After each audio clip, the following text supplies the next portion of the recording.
Hello folks, and welcome to this lesson on the structure of benzene.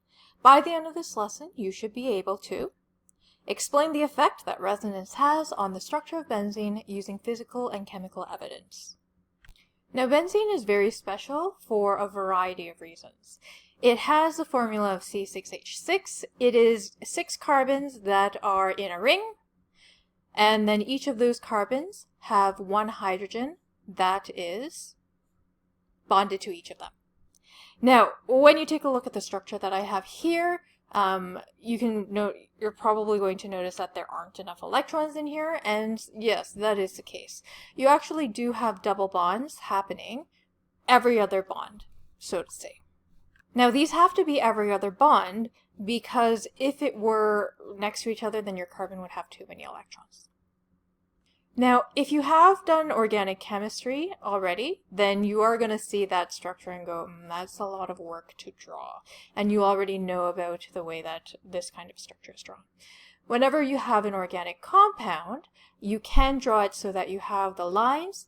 Carbons are where you see corners in these structures, and then your hydrogens you don't draw in at all and assume that they're there. So if we're going to take this with the 3 double bonds and draw it this way, then you get this sort of a structure. But why does it need to be that way? Couldn't it also equally be this structure instead? Well, yes. And so you actually do have a resonance structure forming, and those are the 2 resonance structures. Now, if we go back to thinking about sigma bonds and pi bonds, yes, there's going to be a sigma bond between each of these carbons, but you're going to have pi bonds happening as well.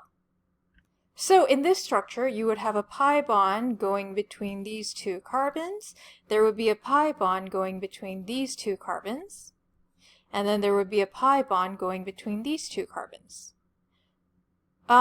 Have you noticed that every single one of these carbons is involved in a pi bond, and so you have a p orbital involved in bonding in every single one of these?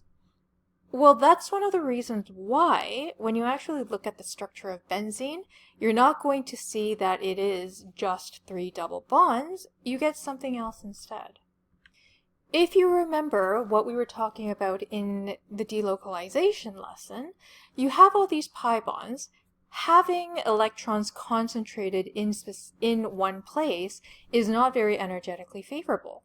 And the thing is that if you already have all of these pi orbitals being involved in bonds, well, why can't you just have all of these share all of those 3 pairs of electrons?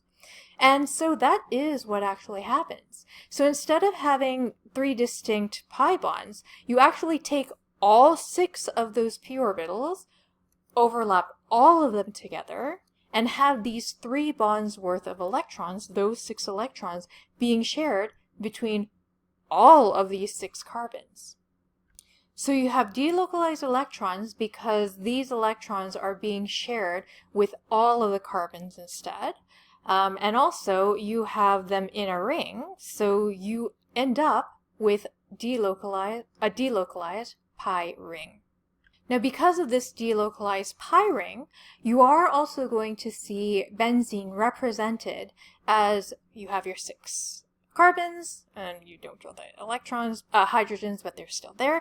And then, instead of drawing the 3 individual bonds, you actually draw a circle to refer to those delocalized pi ring electrons. Now, in general, it is pretty acceptable for you to use this particular way of drawing benzene, as long as you're not doing reaction-related stuff that does involve those delocalized pi ring electrons. Now, benzene isn't the only molecule to have delocalized pi rings. You can actually have other rings that can have the delocalized pi rings. These substances that do have them are referred to as aromatic compounds. So once you get to your organic chemistry, or if you've already done it, there are two types of hydrocarbons. You have your aliphatic ones and your aromatic ones. So the aromatics are the ones that have delocalized pi rings. So how do we know that this is the case, and how do we know that benzene does actually have these delocalized pi rings? Well, there's a bunch of evidence for it.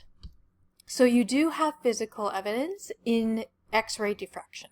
So someone took some benzene, did X-ray diffraction, and found that instead of the type of structure that you might get if it didn't have a delocalized pi ring, and instead it was a six-cornered ring that had 3 double bonds, well, in terms of bond length, what you should see is a molecule that looks pretty lopsided, because remember, single bonds are longer than double bonds. Now, Kekulé was the person or the scientist who brought up the idea that this might be the structure of benzene. However, this isn't actually the case. It was found through X-ray diffraction that it actually looks a little bit different. So X-ray diffraction actually found that the carbon-part-carbon bonds are all of the same length.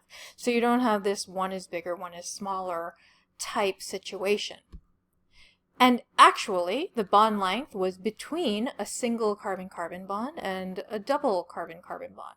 It was, if you think about how these are distributed, each one of these bonds would have 1.5 bonds worth, and so yeah, that's how the bond length was as well. There's also chemical evidence for the structure of benzene. As I mentioned in the lesson on resonance, if you have double bonds happening, or if you have a structure that has double bonds, they react very differently compared to something that doesn't have double bonds because of that concentration of electrons. It does turn out that benzene will not undergo reactions that a hydrocarbon that has double bonds would actually undergo. So a hydrocarbon that has a double bond will go through addition reactions, but benzene won't. Or at least it doesn't in the same way. Another piece of chemical evidence has to do with resonance energy, or this concept of a thing called resonance energy. Now, if this structure of benzene was actually a ring with 3 double bonds in it, if you were going to perform reactions to change it to a ring that has absolutely no double bonds in it at all, so as a result, all of these have 2 hydrogens each, and so on and so forth, that would take a certain amount of energy or a certain amount of energy would be released if you were going to go from here to there. However, when you're taking benzene and you are making it into this cyclohexane, so the one with all single bonds, it's actually not the same as it would be if it actually had 3 double bonds. There is a difference. It actually releases less energy because some of the energy that it would have been is actually taken up in breaking that delocalized pi ring.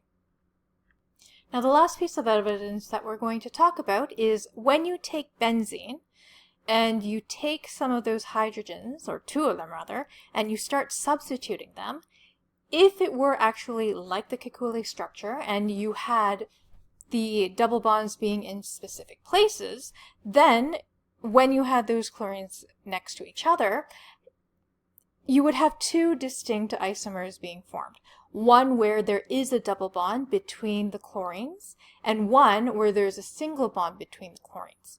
Now, this would mean that you have 2 different isomers, they would behave differently to each other, etc. and so forth.